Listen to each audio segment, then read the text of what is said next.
David had never thought his life would turn out this way. He used to believe he had everything that mattered: a wife who once loved him, a daughter who was his whole world, and a small but steady job that kept food on the table. He was not rich, but he worked hard. Every late-night shift, every early morning drive, he did it all because he wanted Emily to grow up with security and love. He remembered carrying her in his arms when she was a baby, promising himself he would give her the best life possible. For a while, he kept that promise.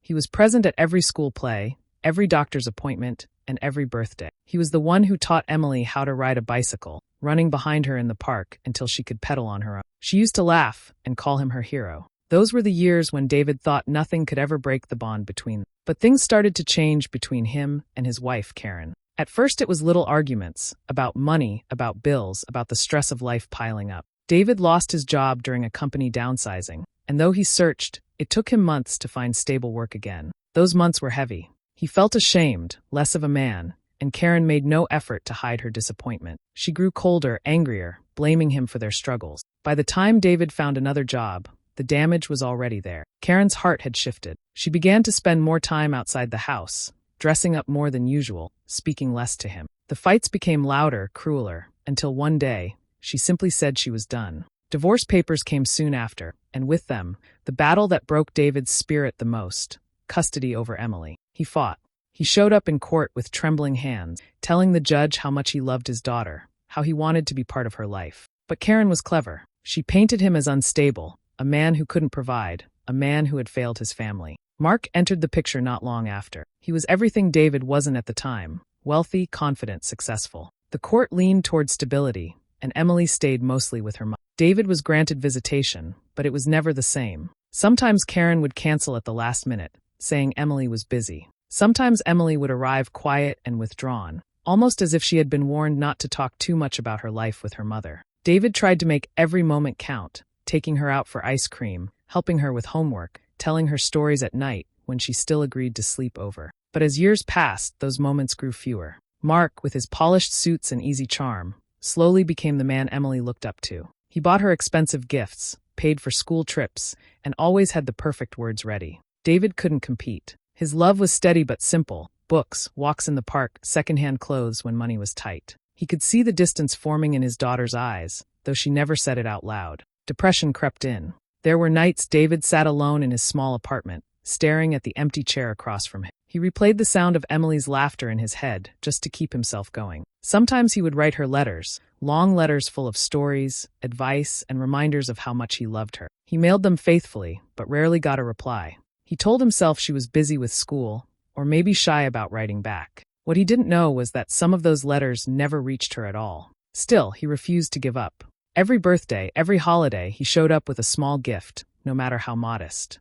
Every school event he was allowed to attend, he was there, clapping, cheering, making sure Emily could see his face in the crowd. He wanted her to know he was still her father, even if the world seemed determined to push him aside. But each year, the weight grew heavier. Each year, it felt more like he was being erased. Not just from Karen's life, he expected that, but from Emily's too.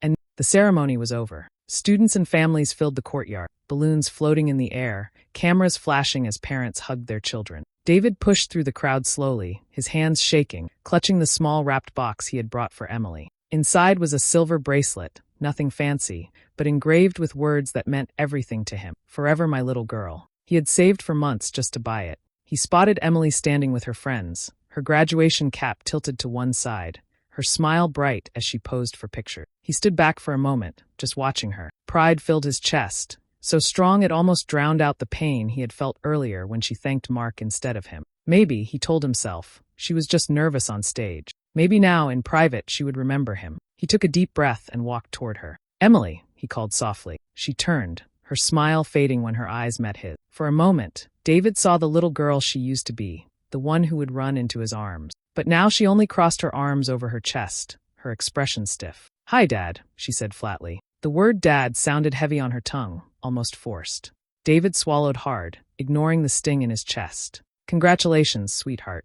I'm so proud of you." His voice cracked, but he pressed on, holding out the small box. "I got you something, just a little gift." She didn't take it. Instead, she glanced around, as if worried someone might see her talking to him. "You didn't have to."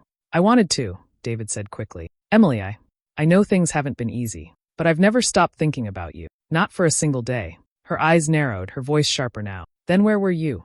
David blinked. What do you mean? She shifted her weight, her arms tightening around herself. All those years, you weren't there. You didn't come for me. You didn't try. Mom said you gave up. Mark was the one who showed up. He's the one who's always been there. The words hit David harder than any punch. He stepped back slightly, shaking his head. Emily, no, that's not true. I never abandoned you. I fought for you. I wrote to you, I called, I came every chance I got. Her voice trembled, but her eyes stayed cold. I never saw anything. No letters, no calls. Nothing. Do you know how that feels? To think your own father didn't care. David's chest tightened until it hurt. He reached out a hand, but let it fall when she didn't move closer. Emily, I sent letters. I called so many times. I begged to see you. If you didn't hear from me, it wasn't because I didn't try. You have to believe me. She shook her head, her eyes glossy but hard. I can't do this right now. Please, just don't make a scene. Before David could say another word, she turned and walked away, straight toward Mark, who was waiting by the car with Karen. Emily slipped her arm through Mark's as if it was the most natural thing in the world. David stood frozen in the middle of the crowd, the gift still in his hand, his heart breaking piece by piece. He wanted to run after her, to scream the truth, to tell her everything she didn't know. But his feet wouldn't move. Instead, a darker thought crept into his mind, one that made his stomach twist. If Emily truly believed he had abandoned her, then someone must have told her that. Someone must have made sure she never saw the truth. His eyes lifted to Karen and Mark, who were laughing with Emily as though the world was perfect. David's hands curled into fists. For the first time, he began to wonder if they had stolen more from him than just his marriage. Maybe they had stolen his daughter's heart, too. Do you want me to expand this scene to include David trying to confront Karen and Mark immediately after this moment? Or should we save that confrontation for the next section when the tension rises further? David drove home after the graduation, but his mind refused to rest. Emily's cold eyes haunted him. Her words echoed over and over. Where were you? You didn't try. He knew the truth. He had tried, harder than she could imagine. But to her, he was nothing more than the man who walked away. The more he thought about it, the more his heart ached. Something had gone terribly wrong, and he could no longer pretend it was just distance or teenage mood swing. That night, sleep never came. David sat at his kitchen table with old photographs spread before him. Emily as a toddler in his arms, grinning with 2 missing teeth. Emily on her 8th birthday, holding the cake he baked because he couldn't afford the one she wanted. Emily on the day she first kicked a soccer ball, running toward him for a hug. He remembered every detail. He had been there. But somehow, the story she carried in her heart was different. His thoughts drifted to Mark. From the beginning, Mark had entered Emily's life smoothly, like water filling cracks. David remembered the first time he saw him with Emily. She was 12, standing at the school gate. David had gone to pick her up for his weekend visit, only to see Mark there first, holding her hand as they crossed the street. Emily's laughter rang out as Mark bought her ice cream from a vendor. David had stood frozen, a sick feeling in his stomach. When he finally walked up, Emily greeted him politely, but her excitement was already spent on Mark. After that, little by little, Mark seemed to take over. He was at her school events, her birthdays, even the doctor visits David used to attend. Every time David arrived, Mark had already been there, already made himself useful, already taken the spotlight. It wasn't just his wealth, it was the way he carried himself, always confident, always knowing the right thing to say.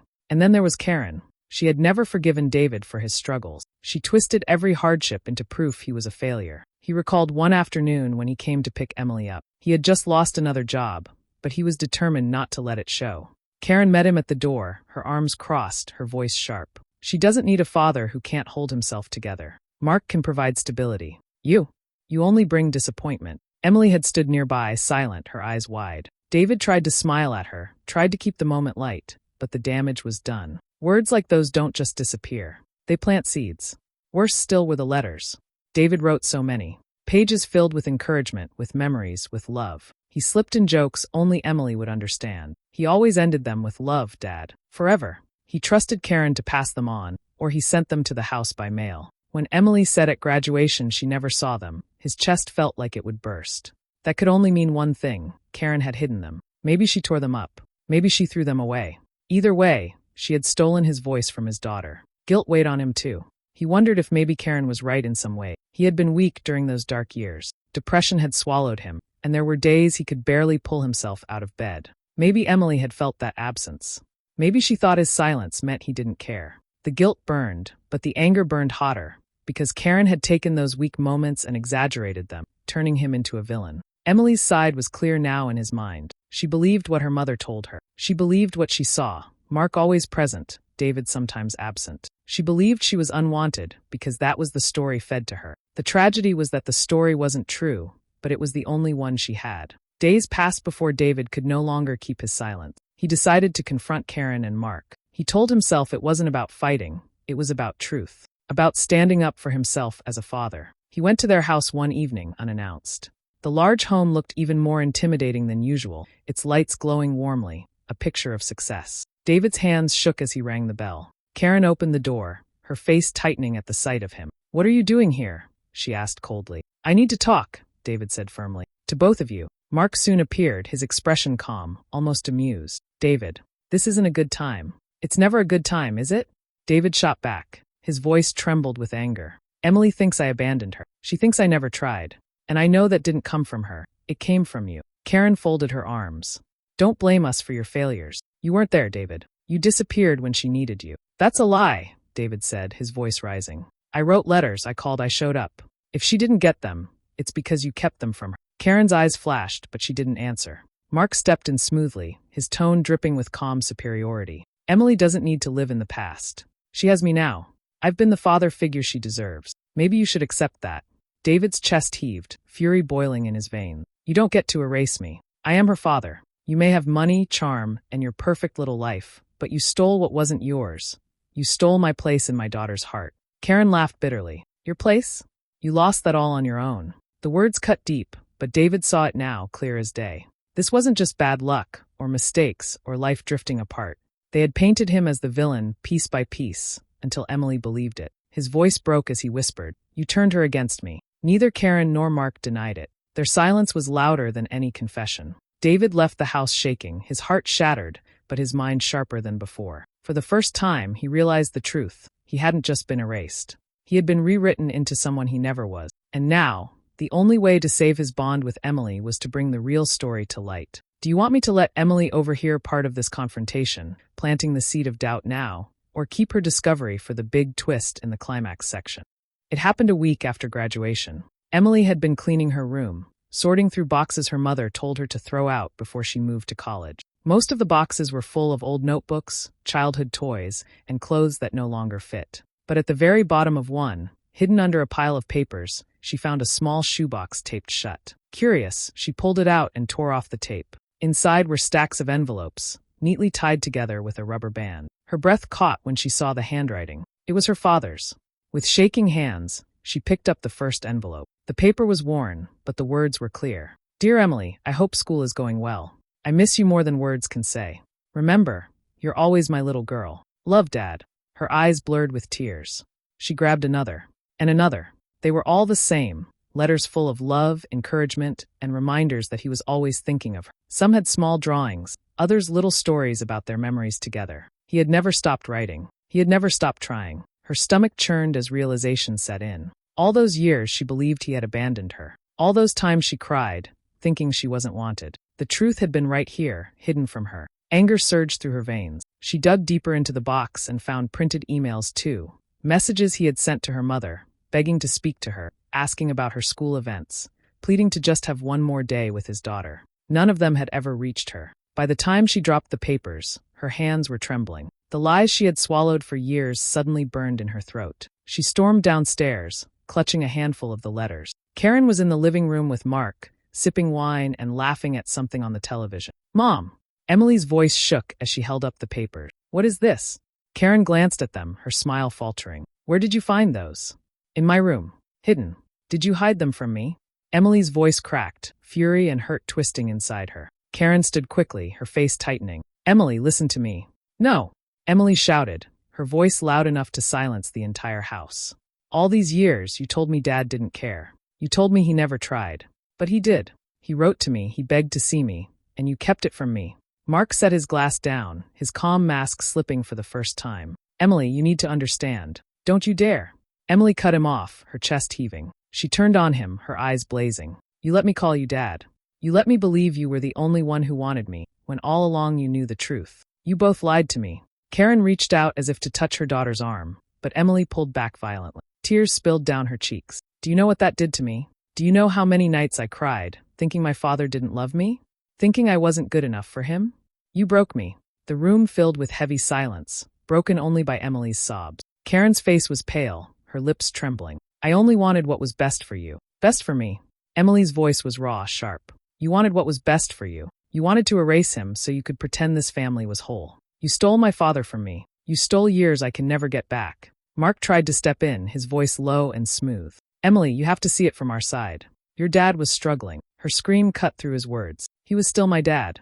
Struggling or not, he loved me. And you made me hate him. You made me push him away. She dropped the letters onto the floor, the pages scattering across the carpet like broken pieces of truth. She sank onto the couch, her body shaking with sobs, her hands covering her face. Karen knelt nearby, whispering her name, but Emily only cried harder. Don't touch me.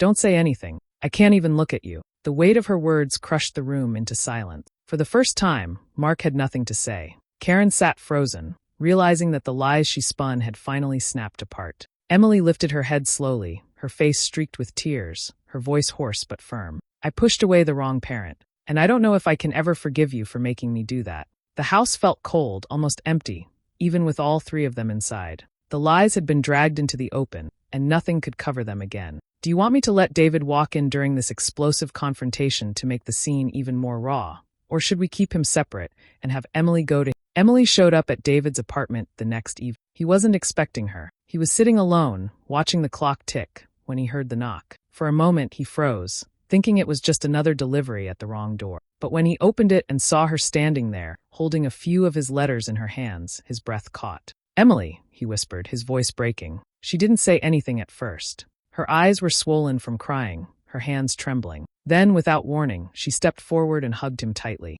David stood stiff for a second, shocked, before wrapping his arms around. His chest shook as he whispered, I've missed you, sweetheart. More than anything. I know, she sobbed against him. I found the letters. I read them all. Dad, I'm so sorry. I thought you left me. I thought you didn't care. He pulled back just enough to look at her face. None of that was true. I never stopped loving you. Not for one single day. His words were steady, but his tears betrayed how much it meant to finally say them to her. They sat inside, the letters spread on the table between them. Emily touched each one carefully, as though afraid they might vanish. All those years, I hated you, she said softly. But it wasn't you. It was them. Mom lied to me. Mark, he let me believe the worst. David shook his head.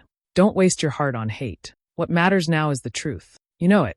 That's enough. But how can you just forgive them? She asked, anger flashing in her eyes. After everything they did to us? David smiled sadly. Because anger only steals more years. I've already lost enough time with you. I don't want to lose another second. Emily broke down again, leaning against him, and he held her until the tears slowed. The silence that followed wasn't heavy this time. It was healing. In the weeks that followed, their bond began to grow again, slowly but surely. Emily started calling him more often, visiting when she could. They went for walks, cooked simple meals together, and talked about her plans for college. Each moment was small, but to David, each one was a gift. Karen, on the other hand, felt the distance almost immediately. Emily stopped sharing details of her life with her the way she used to. She answered politely but without warmth, her trust broken. The lies had caught up, and Karen could no longer hide behind excuses. She had lost the one thing she wanted to control, her daughter's love. Mark's influence faded even faster. Emily no longer laughed at his easy jokes or sought his approval. She saw through the charm now, saw the way he stood by while Karen poisoned her against her real father. He became just another man in the house,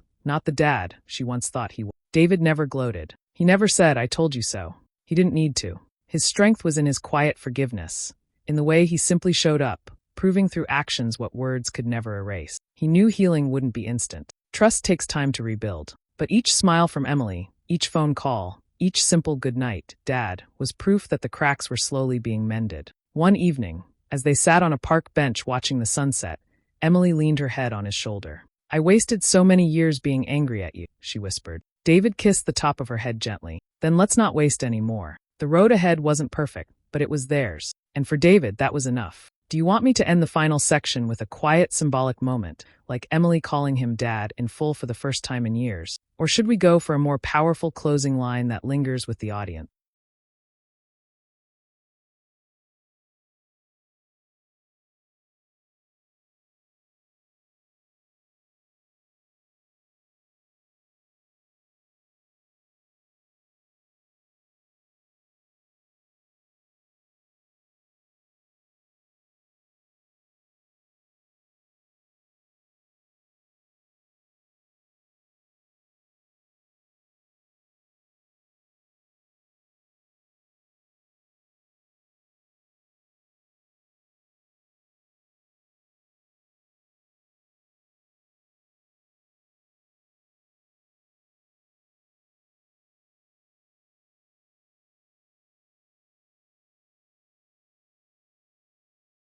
The evening was calm, the sun already low, painting the sky in soft shades of orange. David was reading on his old couch when a gentle knock came at the door. He opened it and there was Emily, standing with her hands in her pockets, looking nervous but warm. "Can I come in?" she asked. "Of course," he said quickly, stepping aside. She sat at the small table where so many of his lonely dinners had been eaten. For a moment they said nothing, just shared the quiet. Then Emily looked at him, her eyes glassy but steady. "Dad," she whispered. The word nearly broke him. For years he had waited, hoping to hear it again. Not from memory, not from the past, but from her lips in the present. His chest tightened as tears filled his eyes. He smiled through the ache, his voice trembling. "I never stopped being that." She reached across the table, taking his hand. "I know. I was wrong. I see it now."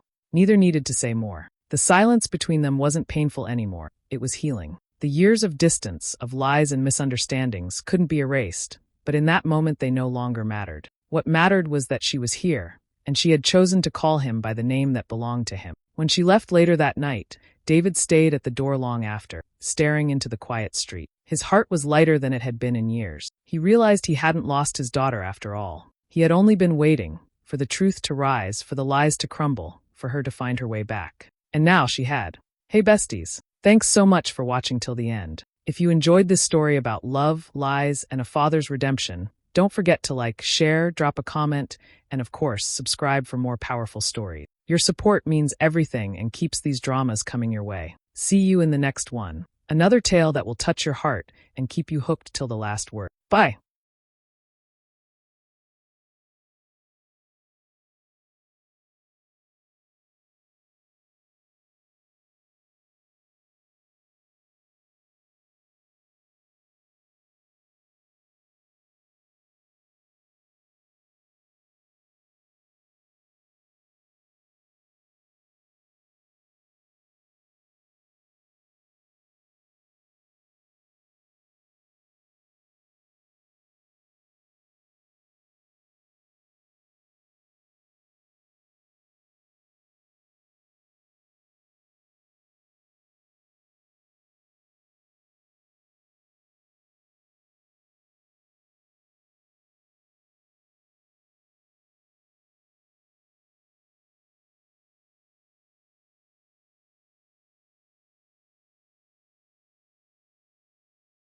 The following year, on my father's birthday, I didn't join the big family dinner. I couldn't.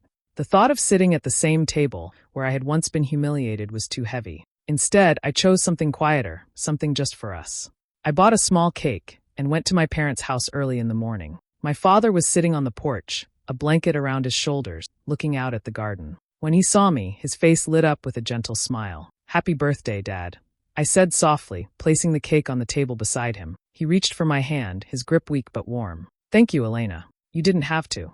"I wanted to," I replied. "This is just between us." We sat there in silence for a while, listening to the birds. It felt peaceful, far from the noise and judgment that usually surrounded us.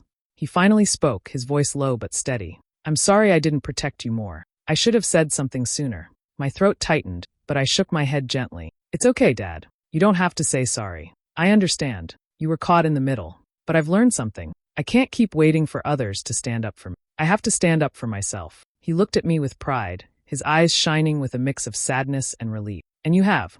I'm proud of you, Elena." Hearing those words healed a part of me I didn't know was still open. I smiled through my tears, cutting a small piece of cake for him. We shared it quietly, no grand celebration, just the two of us. As I left that morning, I looked back at him sitting there in the sunlight. I knew my mother would always be who she was, and my boundaries with her would remain firm. But I also knew this.